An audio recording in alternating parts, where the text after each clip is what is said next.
মার মার মার মার মার। আরে আরে আমার মেডিকেট নেই, পিছনে তো পিছন revive ঘুরে দে। পিছন ঘুরে আমি আসছি, পিছন ঘুরে ওইটা পিছন পালাতে, এটা পিছন পালাতে, দাঁড়া দাঁড়া দাঁড়া দাঁড়া, ওইটা দাঁড়িয়ে আছে, মার মার মার মার। তোর বললাম না আমার রিভাইভ নেই, আমার মেডিকেট নেই, মরে গেছি তুই এখন আমার এই দাঁড়া, তোর আমি রিভাইভ দিছি, দাঁড়া। আসসালামু আলাইকুম ছোট ভাই। ওয়ালাইকুম আসসালাম। চলো নামাজ পড়ে আসি। না ভাই, এখন গেম খেলছি, পরে যাবানে। নামাজ পড়ে এসে গেম খেলো? যাবি? না, পরে যাবানে।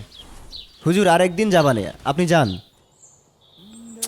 হায় আফসোস। আরে ফাউজিয়ার তো আমার ভালো লাগে, এখন ও আসে না, আমিও স্কুলে যাইনি। আসসালামু আলাইকুম ছোট ভাই। ওয়ালাইকুম আসসালাম। চলো আজকে নামাজটা পড়ে আসি। কি রে যাবি? আমার ভালো লাগছে না, তুই গেলি যা।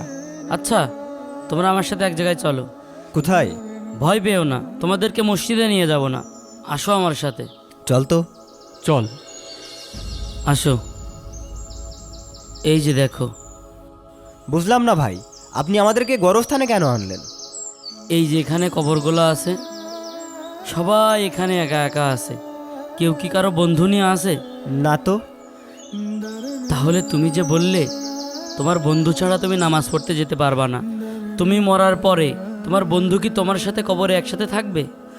তাই নিজের ফিকির নিজেই করো, নিজের কবরে নিজেকেই একা আসতে হবে। চলো মসজিদে চলো, নামাজটা আদায় করে নিই।